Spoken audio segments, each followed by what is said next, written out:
সাম্প্রতিক সময়ে সমালোচনার কেন্দ্রে থাকা জাকের আলীকে নিয়ে এবার মুখ খুললেন দেশের অভিজ্ঞ কোচ সালাউদ্দিন। অনেকেই ভাবছিলেন এমন মানসিক চাপের মাঝে জাকেরকে কোচ কতটা সহায়তা দিচ্ছেন, তবে সালাউদ্দিন জানালেন উল্টো কথা। তিনি ইচ্ছা করেই এই সময়ে জাকেরের সঙ্গে কথা বলেননি, কারণ তার বিশ্বাস একজন পেশাদার ক্রিকেটারকে নিজেদের যুদ্ধ নিজেকেই লড়তে জানতে হয়। সংবাদ মাধ্যমে সালাউদ্দিন বলেন, যখন এসব আলোচনা চলছিল আমি ইচ্ছা করেই জাকেরের সঙ্গে কথা বলতাম না, আমি চাই সে নিজেই বিষয়টা সামলাক। সালাউদ্দিনের যুক্তি খুবই পরিষ্কার, ক্রিকেটার যদি সবসময় কোচের মুখোমুখি হয়ে থাকে কঠিন সময়ে দাঁড়ানো শিখবে না। তিনি বলেন, আমি সবসময় চাই ছেলেরা যেন এমন পরিস্থিতি নিজেরাই মোকাবিলা করে। আমি যদি আগে থেকেই শিখিয়ে দেই বা বলি মন খারাপ করো না, তাহলে হবে না, নিজেই সামলাতে হবে। এই বিষয়টিকে বোঝাতে তিনি উদাহরণ টেনে আনলেন শান্ত আর লিটনের। দুজনই ক্যারিয়ারের শুরুতে প্রচুর ট্রলের মুখোমুখি হয়েছেন, সমালোচনা থামেনি একটুও, কিন্তু এখন যে কোনো মন্তব্য তাদের আর প্রভাবিত করে না।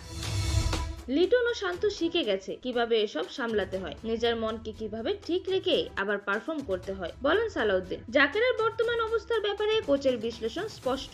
আন্তর্জাতিক ক্রিকেটে যারা সাফল্য পায় তাদের সামনে এমন সময় আসবে, কখনো ফর্ম থাকবে কখনো থাকবে না। জাকেরও আন্তর্জাতিক ক্রিকেটে সাফল্য পেয়েছে, এখন একটা সময় এসেছে যখন সে পারফর্ম করতে পারেনি। এই বাস্তবতা তাকে সহ্য করতে হবে, দৃঢ়তার সাথে বলেন সালাউদ্দিন। তবে সবচেয়ে গুরুত্বপূর্ণ বাক্যটি আসে ঠিক পরেই। সাম্প্রতিক আলোচনা, সমালোচনা, ট্রল, চাপ সবকিছুর মাঝেও জাকেরের ভেঙে না পড়ার ক্ষমতাকে খুব বিশ্বাস করেন তিনি। সালাউদ্দিনের ভাষ্যমতে, আমি জানি জাকের মানসিকভাবে খুব শক্ত ছেলে, হয়তো প্রচুর ট্রল হয়েছে, কিন্তু সেও একসময় শিখে যাবে। আর যদি সে প্রকৃত অর্থে বড় মানের খেলোয়াড় হয়, পেশাদার খেলোয়াড় হয়, তাহলে অবশ্যই ঘুরে দাঁড়াবে। এখানেই থামেননি কোচ। তিনি আরো বললেন, খেলোয়াড়দের মানসিক দৃঢ়তা তৈরি করার জন্য তিনি সবসময় কঠোর অবস্থানে থাকেন। বাইরের সহানুভূতির উপর নির্ভর করলে ক্রিকেটার শক্ত হতে পারে না, মনের ব্যাপারটা কাউকে শেখানো যায় না বলে তিনি উদাহরণ দিলেন সংবাদ সম্মেলনে।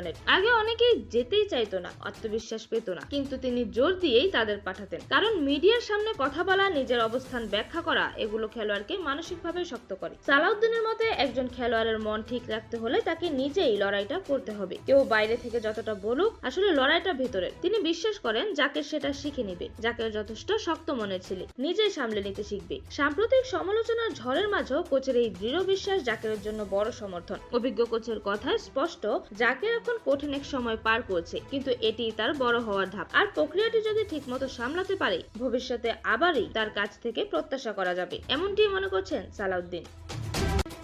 এরকম নতুন নতুন খেলার আপডেট পেতে অবশ্যই চ্যানেলটি সাবস্ক্রাইব করে রাখুন। ধন্যবাদ। Flavours news.